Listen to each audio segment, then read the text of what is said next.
सबसे पहले सब कोई जोरदार शब्दों में जय घोष करके मुंह पवित्र कर लें। अंतिम बेला का सत्संग है।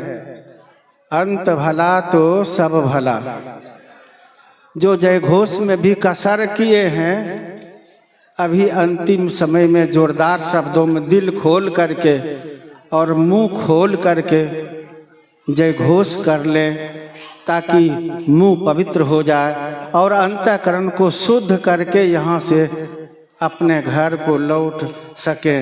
इसलिए कोई संकोच नहीं करेंगे, जोरदार शब्दों में जय घोष करेंगे।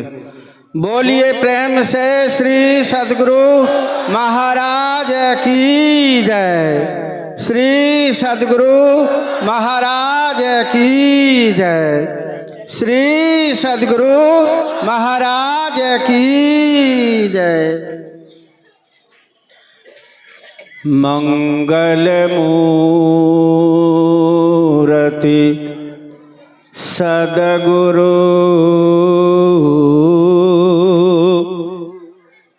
मिलवे सर्वाधार।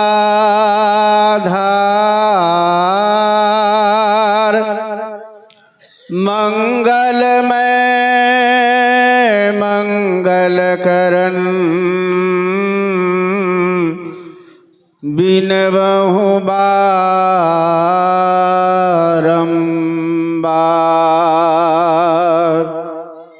धन्य धन्य सद्गुरु सुखद महिमा कही न जाए। जो कछु कहूँ तुम्हारी कृपा, मोते कछु न बसा।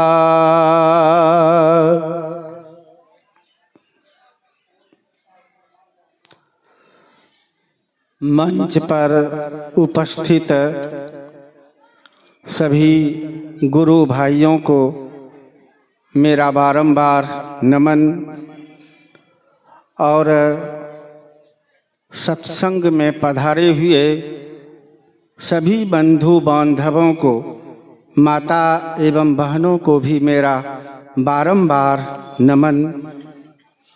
बहुत देर से आप लोग ज्ञान की बातों को सुन रहे थे और आज का विषय तो आप लोग सब कोई समझ ही चुके हैं कि भक्ति के बगैर सुख नहीं है। लेकिन भक्ति कहते किसे, पहले तो ये समझना पड़ेगा। हमारे गुरु महाराज भलो स्पष्ट कर दिए कि भक्ति के पथ पर अगर आप चलना चाहते हैं तो सार भक्ति कीजिए, आसार छोड़िए। लेकिन पहले भक्ति कहते किसे? भक्ति का ऐसे भी शाब्दिक अर्थ होता है सेवा। हम भगवान राम की भक्ति करें, किस तरह से करें? लोग उलट पुलट कर्मों में उलझाए हुए, उलट पुलट कर्मों में जो उलझ करके सारा जीवन पार करते हैं, आप समझ रहे हैं कि हम भक्ति कर रहे हैं। आप लोग सुन रहे थे रामचरितमानस से पाठ, और एक घट रामायण भी है। तो घट रामायण जरा पढ़ के देखिए, उसमें क्या वर्णन है। भक्ति भक्ति तो सब बोल रहे हैं, वर्णन है उस घट रामायण में। जो गुरु से जुक्ति नहीं लिए, सत्संग साधना नहीं किए, देखा देखी जो मन माया सो कर्म किए। वर्णन है कि जो जीवन भर पीपल वृक्ष में जल चढ़ाया, जो पीपल वृक्ष में जल चढ़ा रहा है ना, वो भी समझता है कि हम भक्ति कर रहे हैं। कोई तुलसी पौधा में जल चढ़ाया जीवन भर, स्नान कर लिया, ध्यान भजन सत्संग से मतलब नहीं है, एक लोटा तुलसी पौधा में जल दिया, उसको समझ रहा कि ये भक्ति हो रही है। तो जरा घट रामायण पढ़िएगा, जो जीवन भर तुलसी पौधा में जल दिया, जीवन भर एकादशी व्रत किया। एकादशी हम इसलिए करते हैं कि रोज कितना खाना पर खाना खा रहे, रेस्ट नहीं मिल पाता है। एक दिन उपवास रहने से नस नारी सबको रेस्ट मिलता है, तो पाचन क्रिया ठीक होगा, इसलिए हम एकादशी व्रत करते हैं। ये नहीं कि एकादशी भक्ति हो गई। तो जो एकादशी व्रत जीवन भर किया, उनका भी रिजल्ट देखिए, किसी का रिजल्ट बढ़िया नहीं है। जीवन भर पीपल वृक्ष में जल चढ़ाया, जीवन भर शिवलिंग पर जल चढ़ाया। हम बना के नहीं कह रहे, हो सकता है कि किसी को गुस्सा हो जाए, इसीलिए मैं पहले ग्रंथ का नाम बोल दिया। जो जीवन भर शिवलिंग पर जल चढ़ाया, वो तो अपने आप को महान भक्त समझ रहा है कि सबसे बड़ा भक्त शिव जी का हम ही है। माँ बहने भाई बंधु जरा पढ़ लीजिएगा, जो गुरु से दीक्षा नहीं लिया, सत्संग साधना नहीं किया, क्या जीवन भर शिवलिंग पर जल चढ़ाया, उनसे भक्ति हुई तो रिजल्ट क्यों गड़बड़ हुआ? अगर भक्ति होती तो रिजल्ट क्यों गड़बड़ होता? जानते हैं जो जीवन भर शिवलिंग पर जल चढ़ाया, वो मर करके कनगोजर हो गया। कनगोजर समझते हैं ना, देहाती भाषा में गोजरैठा भी बोलते हैं। लंबा सा नहीं रहता है, खाली पैरे हाथ। अच्छा हुआ ना, बढ़िया। अभी 2 ठो पैर है, 2 ठो हाथ, अब बेसी हो गया हाथ पैर तो बढ़िया फायदा नहीं हुआ। ये कनगोजर हुआ, नामे है उसका कनगोजर। भूमि पर सोइएगा न तो कान में आके सोने में गोजर देगा, तो हिंदी में उसको कनगोजर कहते, देहाती भाषा में तो उसको गोजरैठा भी बोलते। तो जीवन भर शिवलिंग पर जल चढ़ाए, क्या हो गया? अगर ये भक्ति होती तो कनगोजर क्यों बनता? जीवन भर पीपल वृक्ष में जल चढ़ाया, तुलसी पौधा में जल चढ़ाया, एकादशी व्रत क्या, किसी का रिजल्ट बढ़िया नहीं है। कोई चील बना, कोई चमगादड़ बना, कोई गिद्ध बना, कोई मेढक बना, कोई कनगोजर बना। क्या भक्ति का रिजल्ट यही है? इसी को भक्ति कहते हैं। ये मनुष्य जीवन अनमोल जीवन है, ब्रह्मा की सृष्टि में ताज है। ये शरीर पा करके मेढक बन जाए, कनगोजर बन जाए, चील चमगादड़ बन जाए, गिद्ध बन जाए, घाटा में गए कि नफा में। इसलिए भक्ति में गिरिए मत। माँ बहने भाई बंधु, वादा तो किए हैं कि भक्ति करेंगे, केवल वादा किए हैं, लेकिन करने वाला तो माँ के गर्भ में भी भक्ति कर लिया है। सुखदेव मुनि का नाम सुने, 12 साल माँ के गर्भ में रह करके और भक्ति कर लिया। आप समझ सकते, जन्म नहीं लेता था। महर्षि वेद व्यास का लड़का हुआ सुखदेव मुनि। महर्षि वेद व्यास कहते हैं, बेटा जन्म ले, जन्म ले। माँ के पेट से बोलता था, नहीं पिताजी, सब कोई माँ के गर्भ में वादा तो कर लेते, अब बाहर जाके भक्ति भूल जाते। तो हम यहाँ प्रभु का नाम ले रहे हैं, हम नहीं जन्म लेंगे। महर्षि वेद व्यास कहते हैं, बेटा नाम तो तू बाहर में भी ले सकता, भक्ति तो बाहर में भी कर सकता। माँ का बोझ तो हल्का हो जाता जन्म लेने से। 9 महीना में माँ बहनें परेशान हो जाती, 9 महीना में केवल। सुखदेव मुनि 12 साल से माँ के गर्भ में बारंबार कह रहे हैं, बेटा जन्म ले, जन्म ले। नहीं जन्म लिया। ग्रंथ में वर्णन है कि ब्रह्मा जी वहां प्रकट हुए और ब्रह्मा जी कहते हैं कि सुखदेव मैं ब्रह्मा हूं, सृष्टि करता, जन्म ले, नियम का उल्लंघन नहीं करो, जन्म लो। कि मेरे पीछे सब क्यों पड़ गए? मैं पिताजी हूँ तो मैं ब्रह्मा जी हूँ। आखिर सब पीछे क्यों पड़ गए?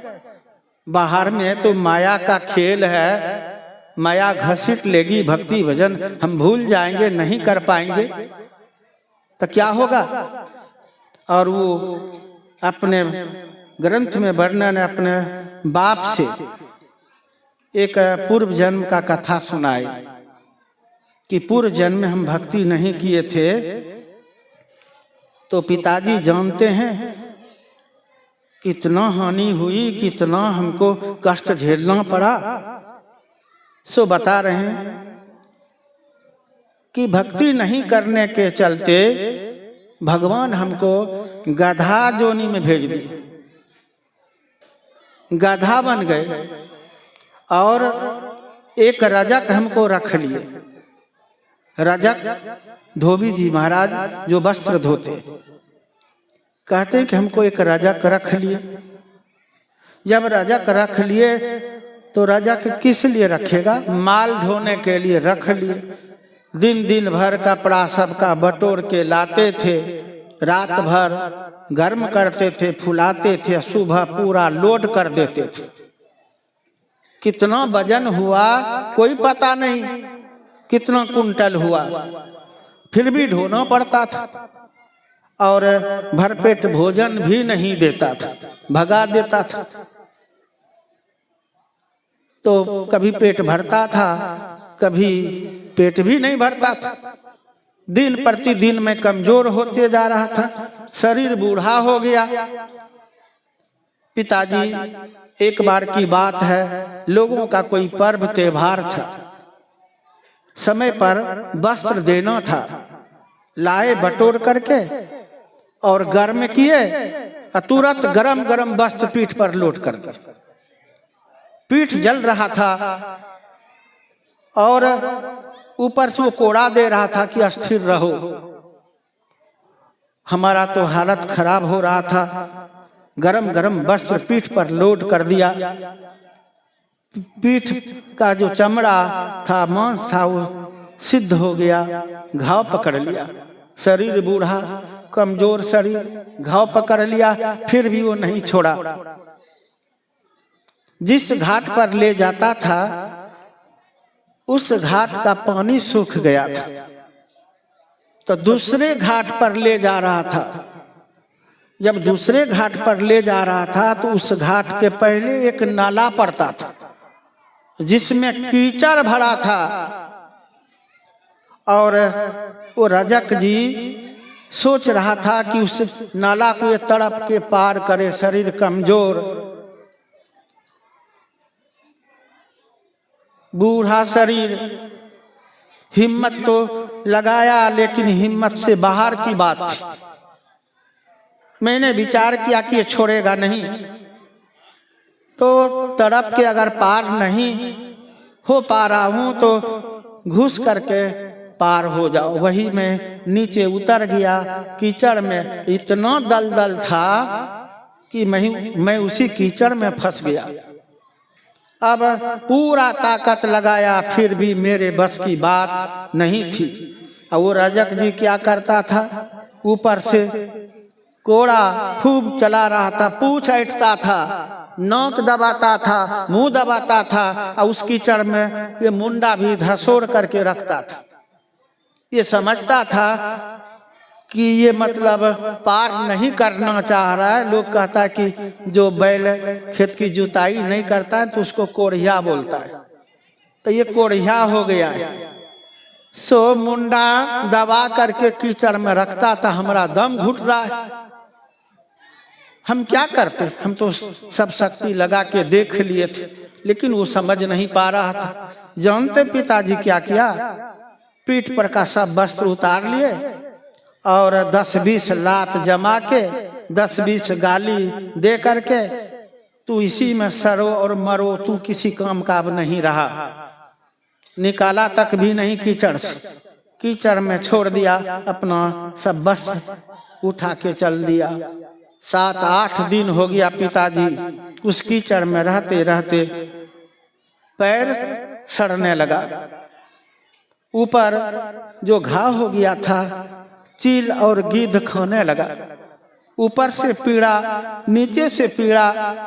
और कोई युवक लोग पार होते तो उनको भी दया नहीं होती, वो पीठ पर जूता चप्पल रख करके पार हो जाता था दिन प्रतिदिन। और मैं उसी में दब करके और प्राण का त्याग कर दिया। ये कष्ट झेला हूँ पिताजी, अब की बार हम चूक नहीं करेंगे। इसलिए माँ के गर्भ से ही भक्ति अपनाए हैं, बाहर जाके करेंगे। अब बारंबार आग्रह कर रहे हैं ब्रह्मा जी भी। तब कहा कि हमारा एक शर्त है, तब हम जन्म लेंगे। पिताजी अगर शर्त को स्वीकार करे तब हम जन्म लेंगे। महर्षि वेद व्यास उसी जगह थे, कहते बेटा क्या शर्त है? कखी शर्त है कि हम जन्म लेंगे तो आपके घर में नहीं रहेंगे, तुरंत हम चलते बनेंगे भक्ति भजन के लिए। पिताजी कहते बेटा ऐसे भी तू जन्म नहीं ले रहा है तो हमारा किस कार्य में तू हाथ बटा रहा है? ऊपर से माँ का बोझ बन करके है, जन्म ले, कम से कम माँ का शरीर तो हल्का होगा, नहीं रहेगा घर में, भक्ति भजन ही करेगा। ठीक है जन्म लो। जैसे जन्म लिया, ग्रंथ में वर्णन है कि तुरंत उठ पुट करके भागने लगा, नंगा ही भागने लगा। सब तो नंगा ही पैदा लेता है, वस्त्र पहन के तो कोई आते नहीं है। वो उठ पुट करके भागने लगा। महर्षि वेद व्यास कहते कि बेटा वस्त्र पहन ले, लोग क्या कहेंगे, कैसा बाप था कि नंगटे भगा दिया, वस्त्र भी नहीं पहना सका। क्या बोला सुखदेव मुनि, हो गया ना झंझट, माया का खेल शुरू। वस्त्र पहन ले बेटा, पढ़ लिख ले बेटा, कर्म कर्म से आप माया में हमको फंसाएंगे। वस्त्र पहनने में पिताजी हमारा भजन छूटेगा, हम वस्त्र पहनने के फेर में क्यों रहे? सोचिए जरा सा, वस्त्र पहनने में उनका भजन छूटेगा। आजकल लोग बोलते हैं टाइम पास करते हैं ताश खेल के, कितना टाइम है उसके पास में सो पता नहीं। ताश खेल करके मूर्ख लोग टाइम पास करता है। अब वो कह रहे हैं कि वस्त्र पहनने में हमारा भजन छूटेगा। सोचिए कितने अद्भुत ज्ञान है। और लोग इसको, कुछ लोग दंत कथा समझते। दंत कथा की बात नहीं, ये तो 12 सालों के गर्भ में रहा। चीन के एक महात्मा हुए जिनका नाम हुआ लाओ त्से, ये 87 साल मां के गर्भ में रह गया था। जब जन्म लिया था तो उनका बाल दाढ़ी सफेद था। सब दंत कथा कहिएगा।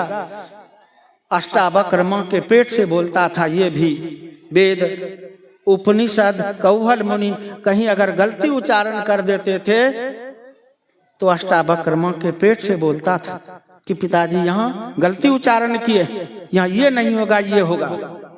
आप सोचिए कैसे कैसे महापुरुष हुए। और शक्ति मुनि का पुत्र, शक्ति मुनि वशिष्ठ जी का बड़ा लड़का हुआ। तो शक्ति मुनि का पुत्र पराशर मुनि जब मां के गर्भ में था तो सुरीली आवाज में ये वेद उपनिषद का उच्चारण करते थे। कौन कौन दंत कथा कहिएगा। गोस्वामी तुलसीदास जी महाराज जब जन्म लिए थे तो 32 दांत मौजूद था। बच्चा जन्म लेता है तो एक भी दांत आप देखते हैं, लेकिन गोस्वामी तुलसीदास जी महाराज की जीवनी पढ़िए, 32 दांत मौजूद था। बच्चा जन्म लेता है तो रोता है। गोस्वामी तुलसीदास जी महाराज जन्म लिया तो मुख से राम शब्द बोला, इसलिए इनका बचपन का नाम राम बोला था। हमारे गुरु महाराज जब जन्म लिए तो 7 जटा लेके जन्म लिए। बच्चा कैठो जटा लेके जन्म लेता है। तो साधारण लोगों में महापुरुषों की जीवनी मिलाएंगे तो नहीं मिला पाएंगे। होनहार बीरवान के होत हैं चिकने चिकने पात, पढ़े होंगे हिंदी। तो मेरे कहने का भाव था कि दंत कथा मत समझिए। एक पर एक महापुरुष हुए इस धरती पर जो कि देर नहीं किए। अब कुछ लोग तो मनसुआ बना रहे, बालापन पार हो गया है, जवानी अवस्था पार कर दिया है, वृद्ध अवस्था को पार कर रहा, अभियो कह रहा है कि जुड़ जाएंगे बाबा, जुड़ जाएंगे। जुड़ेगा कब? मरने के बाद, श्मशान घाट जाने पर। बाल दाढ़ी तो सफेद हो गया है, अब जुड़ेगा कब? सबोर का एक घटना बताता हूँ। एक व्यक्ति था, जब कहीं मिलता था तो बाबा आप लोग बढ़िया कार्य में लग गए हैं, सत्संग ध्यान भजन कर रहे हैं, हम भी जुड़ जाएंगे, अच्छा कार्य है, हम भी जुड़ जाएंगे। एक दो बार मुलाकात हुई, इसी तरह से बोला बस अब हम जुड़ने वाले, बस हम जुड़ने वाले, जुड़े नहीं, जुड़ने वाले। एक दिन बाप बेटा में झड़प हुआ। सिल्ला लोढ़ी समझते? वो लोढ़ी उठा करके बेटा बाप के सर पर पटक दिया। जो बोलता था बस अब जुड़ने वाले, उसी के सर पर पटक दिया, सर दो भाग हो गया, राम नाम सत्य हो गया। अब जुड़ेगा कहाँ?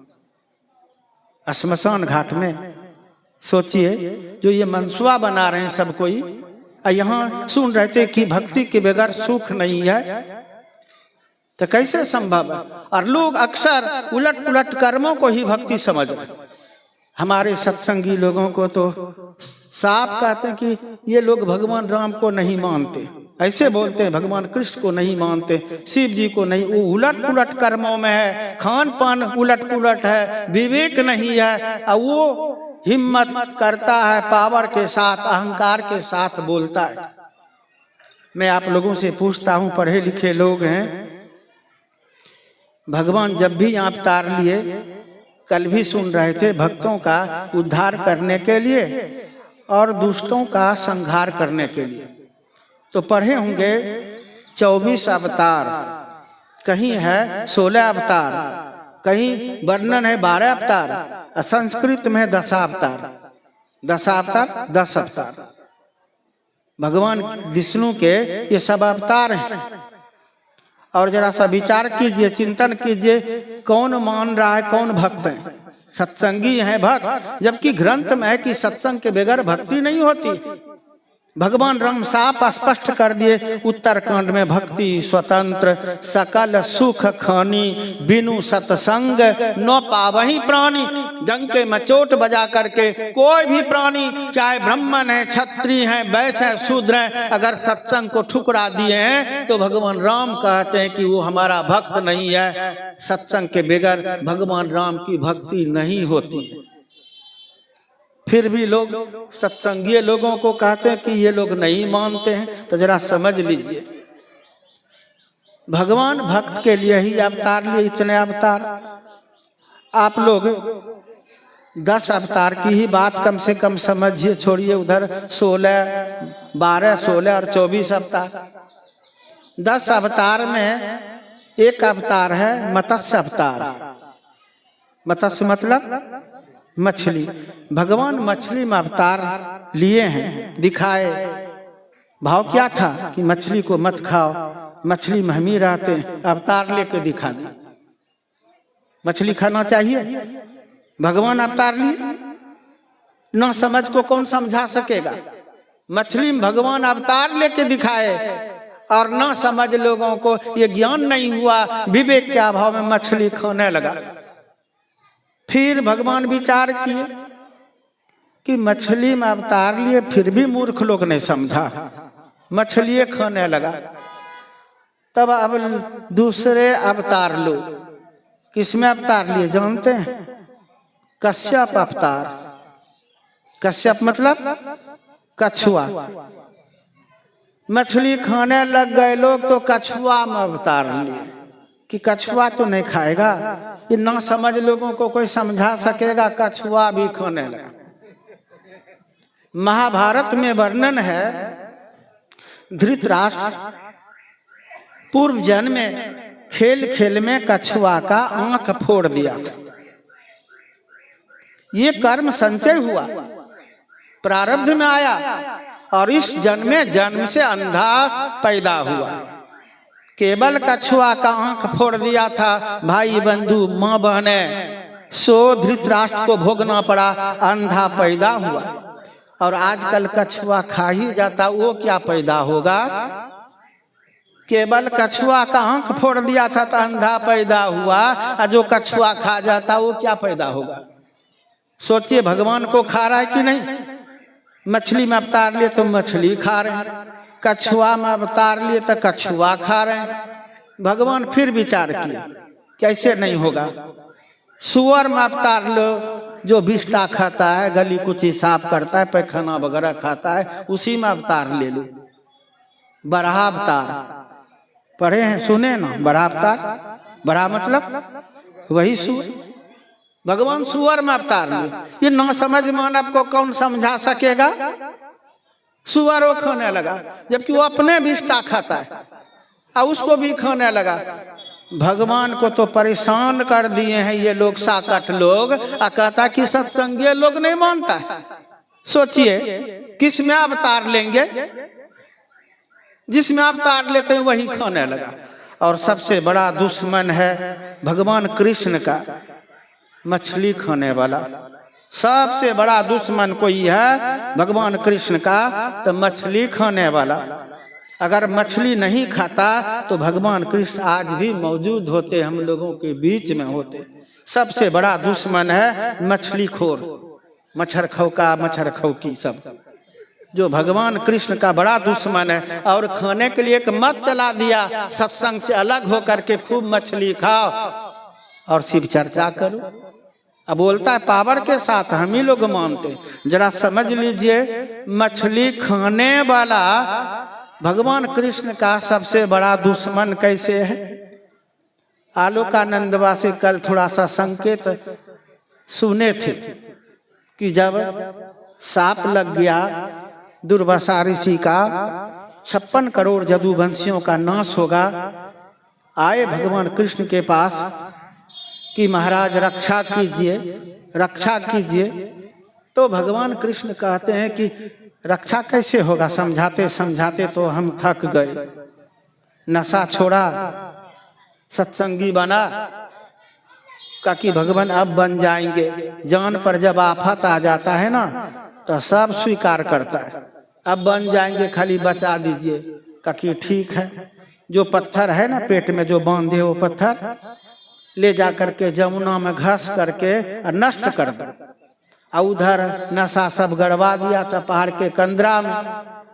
पहले तो कहा कि जब सत्संगी बनेगा तो नशा छोड़ना न पड़ेगा।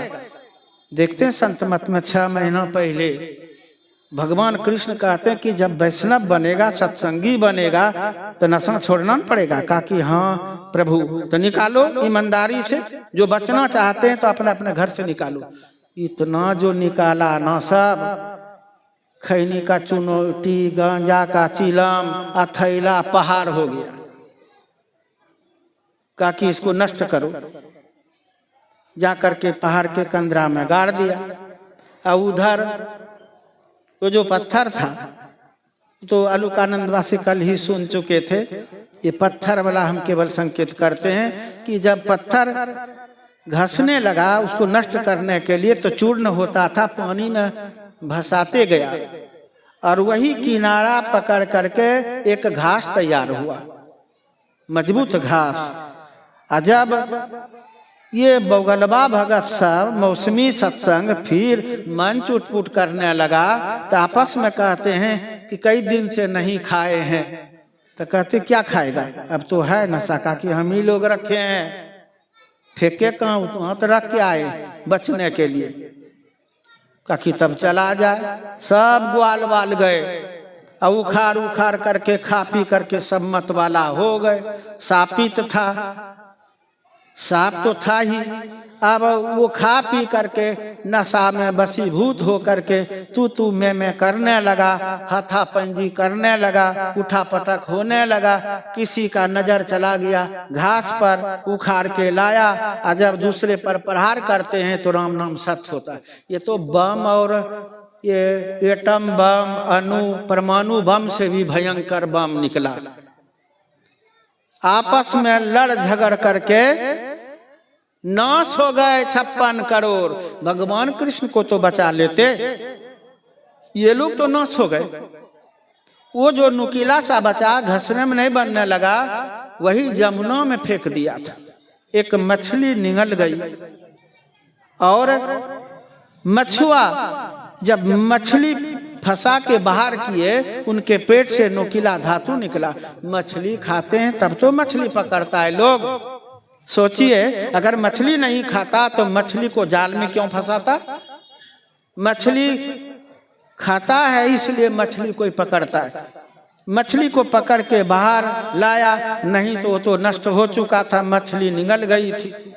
लेकिन मछली को पकड़ करके बाहर ले आए, मछली के पेट से नुकीला धातु निकला, उसी से बाण बनाया और भगवान कृष्ण पर जब चलाया, कथा तो लंबी है, उनके पाँव में लगा और भगवान कृष्ण उसी बाण के चलते हम लोगों के बीच से चले गए। तो मछली खाने वाला दुश्मन नहीं हुआ।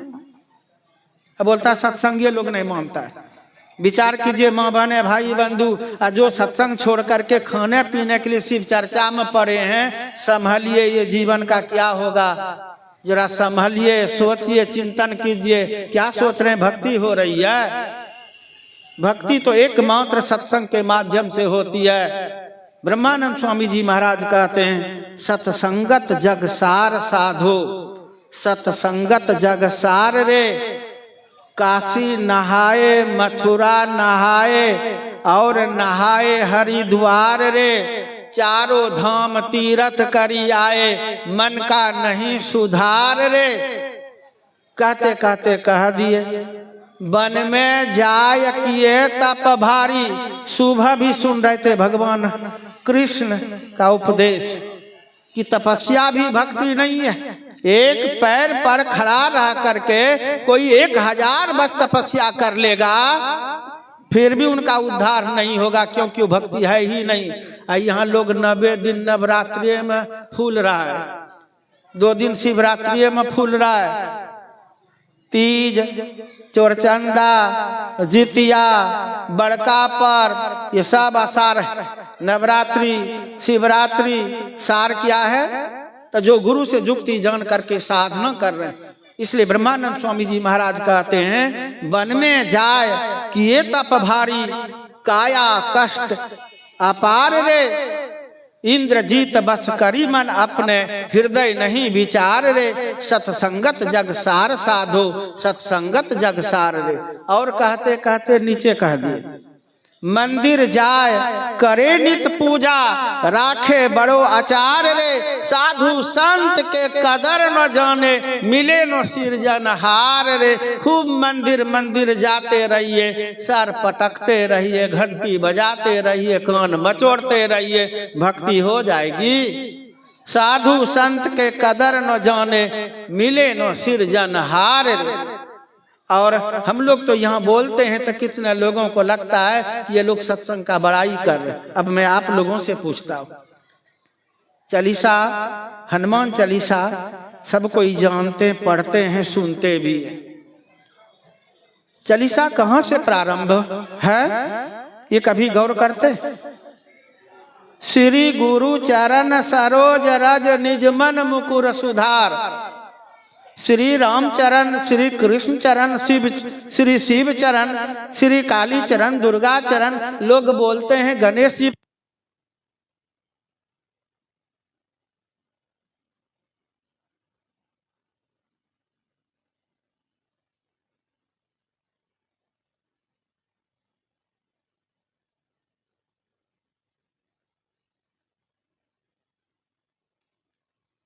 कि दूर दरार के लोग हैं, जरा जल्दी खत्म करना है बाबा, इसलिए जल्दीबाजी में हम 300 मेल, हम लोगों को उधर में तेज गाड़ी चलती, तो 300 मेल में है अभी हम, इसलिए ध्यान यहाँ रखिए।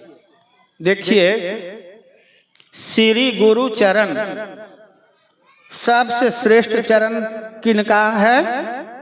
चालीसा हम लोग लिखे हैं, लेकिन अगर गुरु की महिमा बताते हैं तो बड़ा कष्ट होता है उन लोगों को।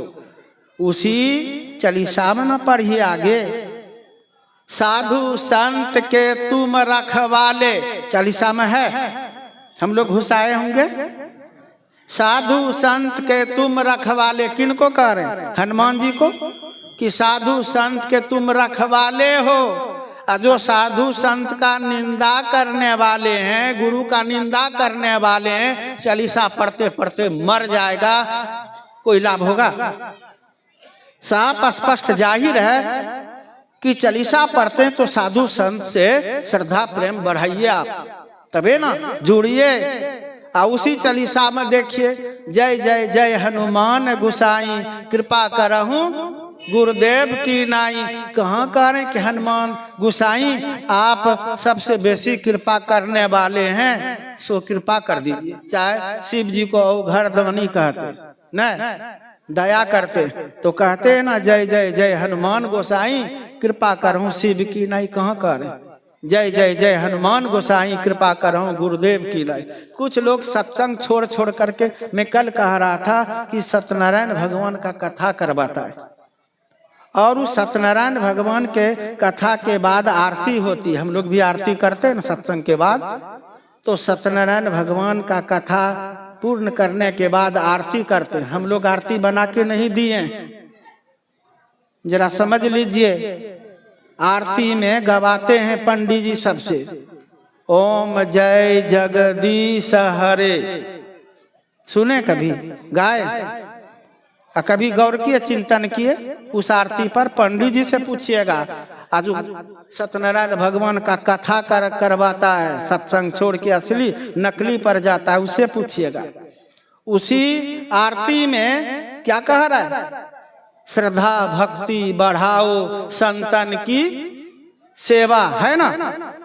हम लोग घुसाए होंगे, किधर से आइएगा? बाहरी पूजा पाठ से, तब भी संत के सानिध्य में आना पड़ेगा, तब भी गुरु के सानिध्य में आना पड़ेगा।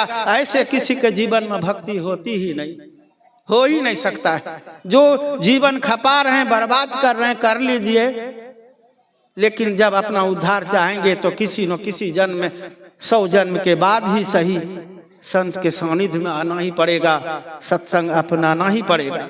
और मैं कह रहा था कि भक्ति का शाब्दिक अर्थ होता है सेवा। जिसमें सेवा भाव नहीं है वो कुछ कर पाएगा?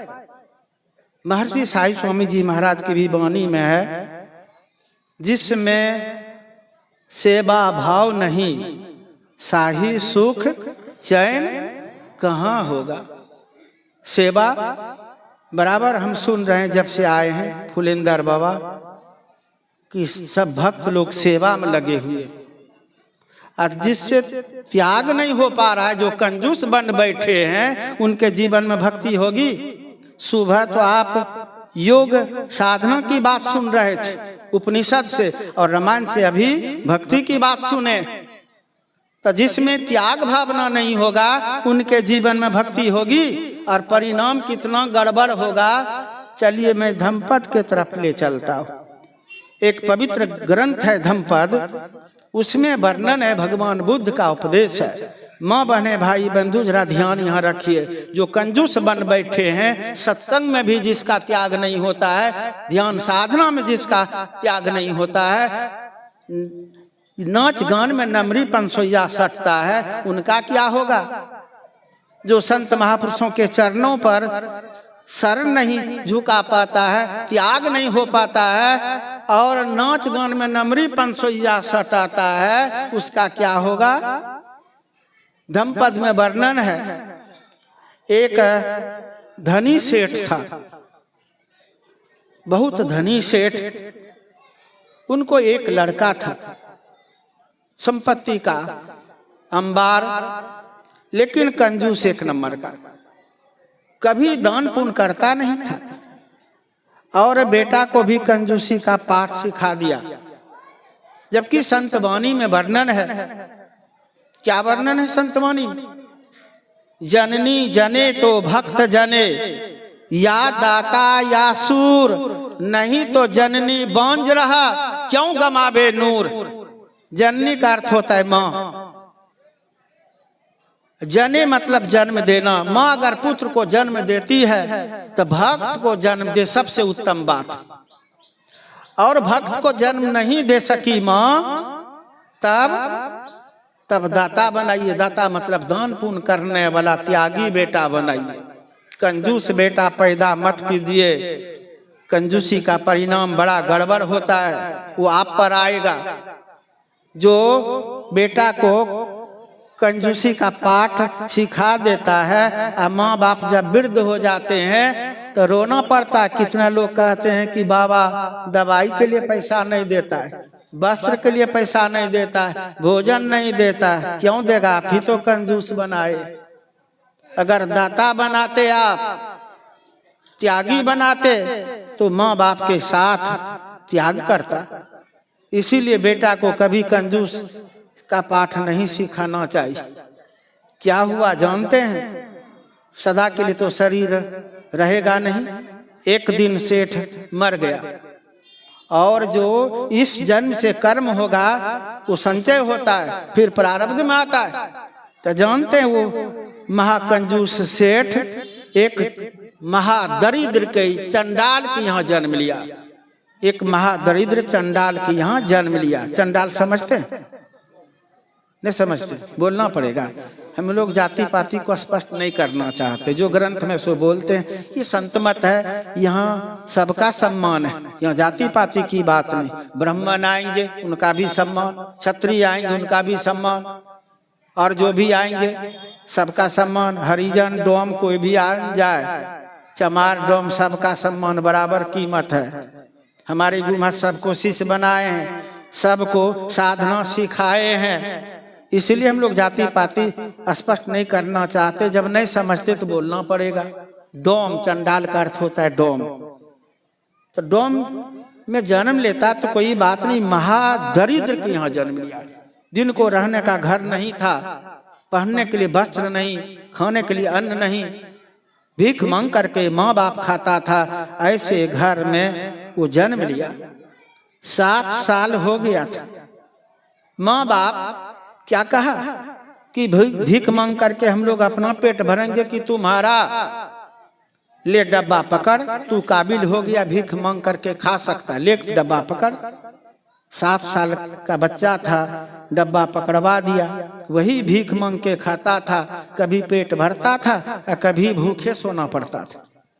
एक दिन की बात है, फटा पुराना वस्त्र है, मैला कुचैला डब्बा ले करके जा रहा है, और अपने दरवाजे हो करके वो गुजर रहा था। पूर्व जन्म का स्मरण हो गया। सबको पूर्व जन्म का स्मरण नहीं होता है, किसी किसी को होता है। आप लोग सोचिएगा कि बना के कह रहे हैं, सो बात नहीं। उधर सबोर के आगे एक ग्राम है इंग्लिश, तो वहाँ बराबर मैं सत्संग में जाता हूँ। एक नागेश्वर शाह करके नाम है व्यक्ति का, जो सब संत मत में जुड़े। एक बार वो छोटा सा बच्चा जो तोतली तोतली भाषा में बोलता था, मुंह से केवल बोली निकला ही था, और क्या बोलता था माँ बाप को, तुम लोग हमारा माँ बाप नहीं हो, हमारा घर नहीं। ऐसे हमारा घर रहता, ये झोपड़ी, हमारा घर उधर कहलगांव तरफ बता रहा था कि हमारा पक्का का घर है, 2 मंजिला घर है, दरवाजे पर कार है, हमको नाव है, और तू यहाँ क्यों उठा के लाया? तुम लोग हमारा माँ बाप नहीं। परेशान कर दिया, जीना हराम कर दिया। उठा के ले आया मेरे सामने, सत्संग में गए थे, उनका माँ बाप भी जुड़ा था, दीक्षा दिए थे हमें, तो ले आया वहाँ कि बाबा ये जीना हराम कर दिया है। छोटा सा बच्चा था, तोतली तोतली भाषा में बोलता था। वो लोग बताया था, कुछ बात समझ में आ गई थी, लेकिन फिर भी मैंने बच्चा से पूछा कि अरे तू ऐसा क्यों बोलता है कि हमारा माँ बाप नहीं? तो ये हमारा माँ बाप नहीं है। बोलने लगा टपाटप, तोतली तोतली भाषा में, साफ बोल नहीं पाता था, फिर भी बोल रहा है कि हमको उठा के ले आया, हम कहते कि पहुंचा दो, तो ये लोग नहीं पहुंचाता है, हमरा ऐसे घर रहता है। सब मैं सुन लिया, तब उनको समझाया, बाबू अब तुम्हारा यही घर है, माँ बाप यही है, यही रहना पड़ेगा। पहुंचा देगा, वह स्वीकार नहीं करेगा। पूर्व जन्म वो घर था तुम्हारा, भक्ति भजन नहीं किया तूने, इसलिए गरीब के घर में तुम्हारा जन्म हुआ है, और यही माँ बाप है, यही घर में रहना पड़ेगा। हमारा मुंह देख रहा था, छोटा सा बच्चा सुन रहा था, और पूरा समझा दिए। बाद में कुछ दिन के बाद पूछते हैं, बड़ा हो गया, अब तो बड़ा हो गया है। मैंने पूछा उनके माँ बाप से, अभियो परेशान करना है बाबा, उस दिन से समझाए ना आप, उसी दिन से शांत हो गया है। असर कर गया होगा, पूर्व जन्म का संस्कार कुछ न कुछ तो रहता ही है ना, असर कर गया होगा। तो देखिए, सबको ख्याल नहीं रहता है, किसी किसी को पूर्व जन्म का ख्याल रहता है। तो वही चंडाल का जो बच्चा था वो गुजर रहा था, उनको पूर्व जन्म का ख्याल हो गया, ये घर हमारा है और बहुत संपत्ति है, हम ही कमाए हैं, बहुत संपत्ति बनाए कमा करके, बेटा भी हमारा है, दुकान में कितना वस्त्र है, हम फटा पुराना क्यों पहने, भीख मांग करके क्यों खाए, डब्बा फेंक दिया कि हमारा बेटा हमारा घर, हम भीख मांग करके क्यों खाएं, डब्बा फेंक दिया, भीतर घुस गया, बेटा देख रहा था दुकाने पर से कि एक चंडाल घुसा है, मैला कुचला वस्त्र और पैर में भी गंदा घुस गया है। आइए जाकर के क्या किया, एक सुंदर पलंग पर गद्देदार बिछावन पर आराम से बैठ गया, हमारा ही पलंग है ना। आप पुत्र वधू उधर से आएगी, पुत्र वधू पुताहू बोलते न, पुत्र वधू उधर से हलवा पूरी गरम गरम लेकर के आएंगे, भीख क्यों मांग करके खाएंगे। बेटा देख लिया था ना, लिया लाठी, समझेगा हमारा बाप है तब ना, लिया लाठी, 10-20 लाठी जमा दिया, हाथ पांव फुला दिया, लहू लुहान कर दिया, वहां से भाग रहा था, रोता हुआ तड़पता हुआ। उसी होकर के भगवान बुद्ध अपने शिष्य मंडली के साथ जा रहे थे। जब ये दृश्य देखा ना तो भगवान बुद्ध मुस्कुराए और उनके शिष्य लोग कहते, भगवान आप मुस्कुरा रहे हैं, इतना उनको पिटाई किया, लहू लुहान कर दिया, बच्चा रो नहीं पा रहा था, एक मुट्ठी दे देता, नहीं दिया था तो ऐसे भगा देता। ये सेठ का बच्चा जो है ना महाकंजूस, ये कहाँ जाएगा। भगवान बुद्ध मुस्कुरा रहे, कहते कि भगवान आप मुस्कुरा रहे हैं, हम लोगों को तो दया आ रही है। कहते हैं बेटा मुस्कुराने के पीछे कारण है, सो मैं मुस्कुरा रहा। कहते भगवान वो बताइए उस रहस्य को जिसके लिए आप मुस्कुरा रहे हैं। तब भगवान बुद्ध कहते हैं कि ये बताओ वो बच्चा कौन था। कहा कि भगवान वो सेठ का बच्चा, ये चंडाल का बच्चा था। और कहा कि पिटाई किसने किया। कहा कि वो सेठ का बेटा था। कहा कि सेठ कहाँ गया। कहा कि भगवान 7 साल पहले मर गया। तो कहा कि मर तो गया लेकिन वो है कहाँ। कहा कि ये नहीं बता सकते। तब भगवान बुद्ध कहते हैं कि वही सेठ मर करके महादरिद्र चंडाल के यहाँ जन्म लिया है। भगवान उनको बहुत कुछ दिए थे, बहुत संपत्ति दिए थे, लेकिन ये त्याग नहीं कर पाया, धर्म कर्म में खर्च नहीं कर पाया, महाकंजूस बन के रहा। ले जाने का तो कुछ विधान है नहीं। वहां से लोग सुन रहे थे कि नंगा पैदा लेते, कुछ लाते नहीं, वस्त्र भी नहीं लाते, लेकिन शरीर तो लाते हैं कि शरीरों। और यहाँ से जब जाते हैं तो शरीरों छोड़ के जाना पड़ता है। धन संपत्ति की बात क्या करते हैं, शरीर भी छोड़ के जाना पड़ेगा। तो यहाँ भगवान बुद्ध समझा रहे कि उसने क्या नहीं, भगवान तो सब कुछ दिया था, त्याग नहीं किया, सदकर्मों में नहीं लगाया। भिक्षुक लोग कहते हाँ भगवान एक कलछुल भात तक नहीं दिया है। ऐसा धम्पद में वर्णन, एक कलछुल भात का भी जिक्र होता है। कहा कि एक कलछुल भात तक भी ये कभी नहीं दिया है, इतना कंजूस था भगवान। कहा कि वही सेठ कंजूसी के चलते एक महादरिद्र के यहाँ जन्म लिया जो भीख मांग के खाता है। उनको पूर्व जन्म का ख्याल है कि हमारा घर है, हमारा बेटा है। बेटा को त्यागी बनाता तो पिटाई करता कि देता, पात्र में भीख मंगा भी बनता ना तो त्यागी बनाता, नहीं है पहचान कर पा रहा था, उसका पात्र में भोजन देता, भरपेट खिला देता। लेकिन कंजूसी का पाठ तो यही पढ़ाया था, यही सिखाया था। इसको भोजन नहीं मिला, लाठी का गरम गरम मार खाना पड़ा। तो कंजूसी का परिणाम देखिए। ये तो धम्पद की कथा है, इसलिए माँ बहने भाई बंधु कभी कंजूसी नहीं करना चाहिए। न जाने कब ये शरीर छूट जाएगा, हाथ मल मल करके रह जाएंगे और अब पछताए होत का जब चिड़िया चू गई खेत। इसीलिए जब तक शरीर में भक्ति भजन तो कीजिए ही, लेकिन ये त्याग भावना भी रही है। और हम लोग तो सबके यहाँ जाते हैं, लेकिन कुछ ऐसे समाज हैं जिनका ज्ञान ही अद्भुत है।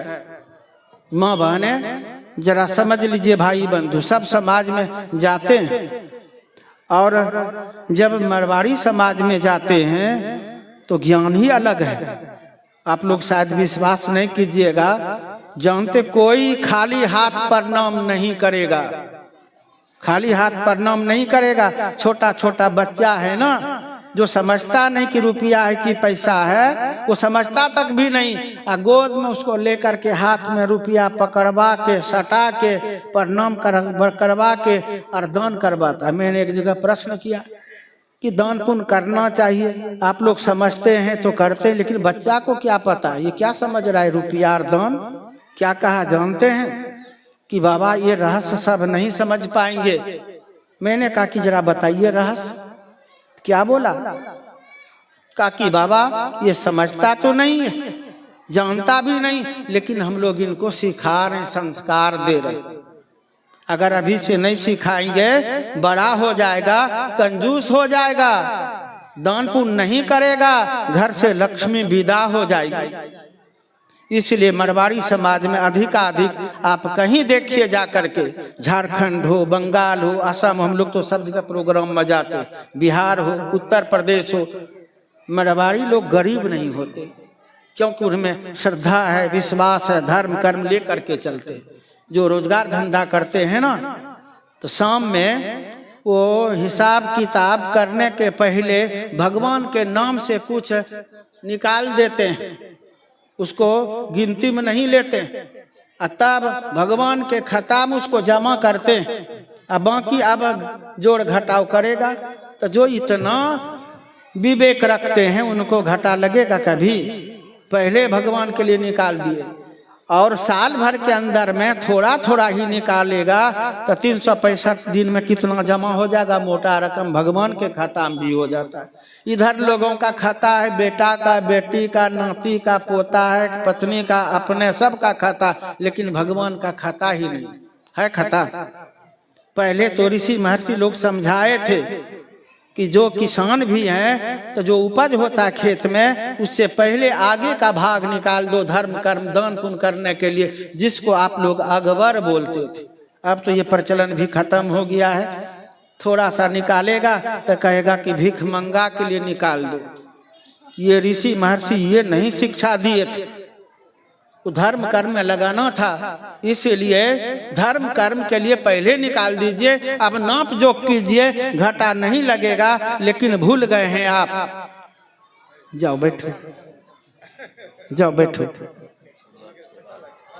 तुरंत असर हो गया। श्री सद्गुरु महाराज की जय। चलिए यहाँ ध्यान रखिए। तो मैं कह रहा था कि वो लोग गरीब नहीं होते, और भगवान के खाता में पैसा है, अपना देना पड़ेगा तब ना भीड़ बुझाएगा। कहीं धर्म कर्म होगा, भगवान का कोनो कार्यक्रम, मोटा रकम देने मांगे, भगवान का कार्यक्रम, भगवान के खाता में पैसा उन्हीं का दिया हुआ है, उन्हीं को लगा देते। तेरा तुझको सौंपते क्या लागत है मोर, सब कुछ तो भगवान दे रहे हैं, और उसमें आप कंजूसी जता रहे हैं, भगवान को समेटने में भी देर लगेगा। इसीलिए मारवाड़ी लोग गरीब नहीं होते। कोई मारवाड़ी गरीब होंगे तो उसका एक कारण होगा, वो कंजूस होगा, इसलिए उनके यहाँ से लक्ष्मी चली गई है। नहीं तो मारवाड़ी जल्दी गरीब नहीं होते। और जानते हैं, खूब माल मवेशी पालते हैं, खूब अन्न उपजाते हैं किसान लोग, बढ़िया बढ़िया चावल, बासमती चावल, कतरनी चावल, न खाने के समय में पैसा के लिए सब मारवाड़ी चौका में, आपके नसीब में रहेगा तब ना, क्योंकि आप त्याग नहीं किए। बढ़िया बढ़िया गेहूं उपजाते हैं, खाने के समय में बढ़िया गेहूं मारवाड़ी के चौका में जाएगा। सब्जी उपजाते खूब बढ़िया बढ़िया, गोभी, बैगन, टमाटर, बढ़िया बढ़िया सब मारवाड़ी चौका में। आप काना बैगन खाइए, क्योंकि आपके नसीब में वही है, दान नहीं करते हैं, त्याग नहीं करते हैं, इसलिए आपका नसीब खराब है। कहना बैगन खाना पड़ेगा। और गाय माल खूब पालते हैं, भैंस गाय, लेकिन बढ़िया दूध सब मरवाड़ी चौका में, घी मरवाड़ी चौका में, और आपको मट्ठा खाना पड़ेगा न। और खूब खटते हैं, कुदाली हल खूब चलाते हैं ना, कमाने के लिए गुजरात पंजाब चले जाते हैं। वो लोग आराम से गद्दी पर बैठे रहते हैं, एयर कंडीशन में, नौकर चाकर काम कर रहा है, और समेटने के समय सब लक्ष्मी उन्हीं के तिजोरी। ये कर्म का फल देखिए। इसीलिए माँ बहने भाई बंधु, कंजूसी छोड़िए और फुलिंदर बाबा का बढ़िया से हो हर साल विशेष। हम तो सुन ही रहे थे, और त्याग भावना में आइए ताकि ये कार्यक्रम खूब सुंदर से सुंदर हो, और आप लोगों का त्याग हो, आप लोगों के जीवन में भक्ति हो, ताकि यह लोक और परलोक दोनों बन पाएगा। कहने के लिए तो बहुत